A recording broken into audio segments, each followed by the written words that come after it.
I was 2 years old when we moved here in 1928. I was born in 26 and we moved here in 28. And the picture you see up there is the old house we lived in for until 1942, I guess, 43, something like that. I started school in Pearland. I started in a 4-room schoolhouse. It's set over in fact that the historical society has some pictures of the old building, and there was 5 classes in that building. First through the 5th grade were all in that 4-room building.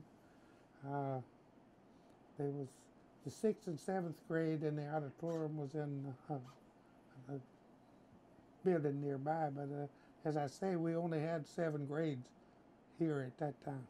It was 6 miles from our house to school, and that was for me because we had only 7 grades of school here in Pearland at that time. I had 2 older sisters and a brother, and they went to Webster to school. So you figure out if it's 6 miles here and then another, I don't know, 15, 18 miles to see, it was a long trip for them to go to school. And we're talking about no improved roads. They were just graded dirt roads. So if it rained, you went to plan B, which was horseback. Well, it was located over on, they've closed part of the street, but it's there by the old park in the downtown on Grand Boulevard. One of the Martin girls is Evelyn Lawhorn. I see her at church most every Sunday. She was in my first class. There's one of the Charles Logan that lives in Pasadena. I see him regularly. He was at the historical annual meeting the other day. I saw him. Those are guys and gals that we went to school from 1st grade on. I can't remember how many was in the 1st grade, but there was not many. But several of my old friends that I have pictures here of that have passed on, we stayed together for years, worked together, hunted, fished together. Part of that story is I was prepared to graduate in 1943, and in the spring of 1943, my father had a severe stroke. My older brother was in the armed services, and guess who got to take over a 500-acre rice farm and several hundred head of cattle? Me. And so I didn't graduate. But as time went on, I realized that education was mandatory, so I got my GED, went on to school, and wound up with an associate degree in law enforcement. Back in about 1960, with all the federal regulations, they put me out of business as far as farming was concerned. The machinery and the equipment I needed to farm, they had cut the allotment down to where I couldn't farm enough to make a living. So I opened a real estate office.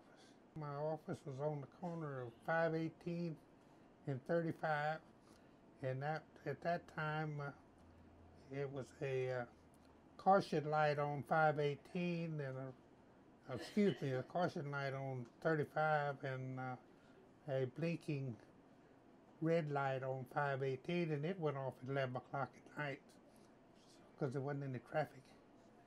And we operated from that location for several years.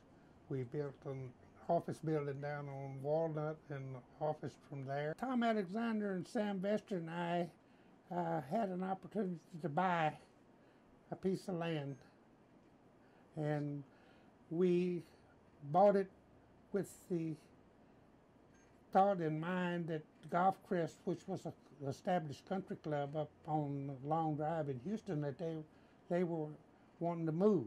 And so we bought, I believe, 460 some acres, and we sold them, as I remember it, 120 acres right out of the center of it. And then we built the subdivision around that golf course as it is today. We moved the office down there. And then from there we moved down on County Road 128 and County Road 99, which was a central location between Alvin and Pearland and Manville. And then we moved here about 2006 or 7. And then a couple of years ago I sold the company to my daughter. My interest right now is that I'm in the dirt business. I sell field dirt and sand from a location I own, something over 100 acres over off of County Road 58. That's what I do. Peace officer, paramedic. I've done all those things. Lord's been good to me. I was on the original city council and served several terms. In between the years, I'd get weakness, and somebody talked me into running again. But yes, I've served with the first city council. The city was incorporated, as I remember it, in November of maybe the election for incorporation was midsummer, and then but the first city council election, as I remember it, was in November of '59. And to my knowledge, I'm the only survivor of the original council. During that time, the only 2 incomes that you had were traffic violations and franchise taxes. We had no city tax at that time. There was a water improvement district here. It did the water and sewer, and the county, bless their hearts, they took care of most of the roads, so there was not a great deal of activity. And really and truly, there was a lot of long-range vision in that bunch. And they were all local people, local businessmen or school teachers, one thing and another, and had a good council.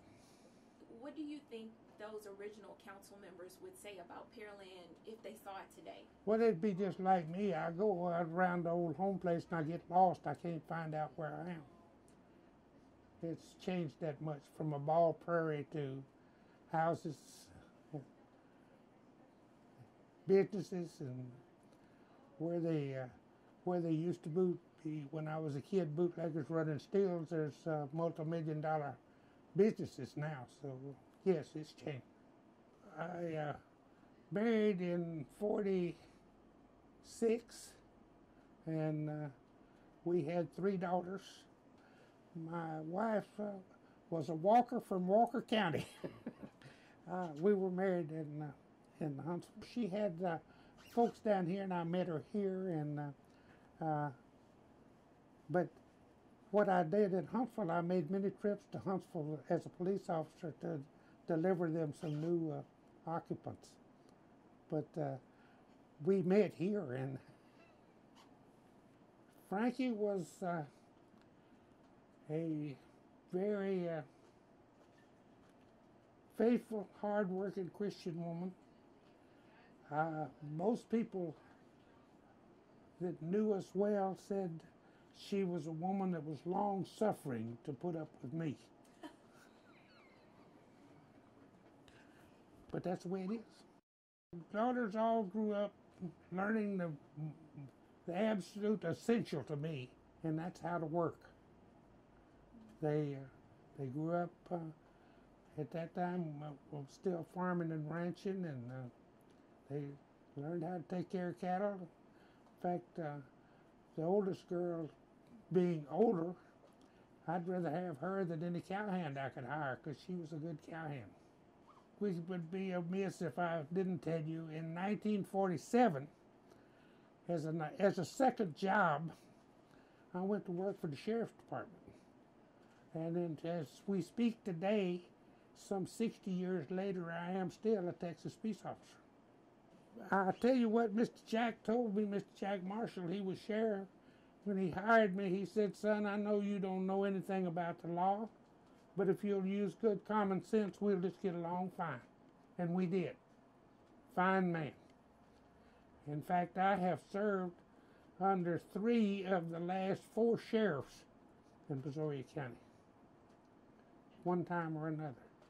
I've been commissioned by cities, counties, and the state. And law enforcement has changed dramatically.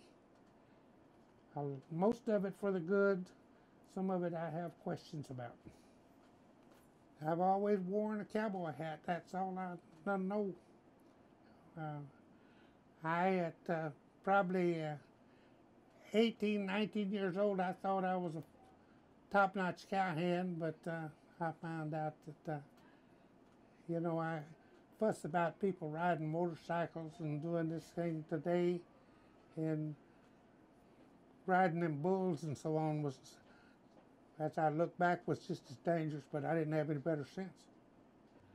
We had a young man struck by an automobile, and you're taxing my memory now, but I would say it was back in early 70s, 70 something, and he bled to death. And so with the help of several organizations and the city council, was formed the Pearland EMS. And Frankie and I were original charter members, and we went held classes and were certified as I started out at the bottom, I think, as ECAs, that's emergency care attendant. Frank and I went on to EMT. EMT class was special skills, and I finally went on and had my paramedic license. Wait, so do I understand this right? You were one of the founding members of our EMS. Yes, ma'am. We was in the first group that started. Yes, ma'am. So you have been a farmer, a EMT, a policeman, sheriffs. You've done it all. Not too well, but yes, ma'am. I give it my best. Yeah, I served. I was in the EMS 25 years. Served the last. I don't know how many years, but the last several years, I served as the EMS director. And then I stayed on too long, but then it became evident that we was going to have a certified emergency manager. And so I went on and got my certificate and still am. I don't work for Pearland, but I work for the city of Manville as we speak as their emergency manager. Vic Coppinger, I was holding his hand when he passed away, and his last words to me was, "You're going to run for mayor." And I said, "No, I'm not. I'm not making you that promise." Why not? They couldn't vote. All they do is kiss babies and say hi. So for you, Pearland really is home. Yes, ma'am. No place like home. You can't take if you don't give. You got to give. I've given thousands of hours of my time for nothing. But that's what you got to do. That's what made this country great. You don't have any, your rights stop right where mine start. And that's what I believe. And I believe if you learn how to work and you're honest, the Lord will take care of you. I believe that. When you get to be 86 years old, that you want to be prepared, because you may go, as I tell the kids all the time, I don't buy green bananas anymore.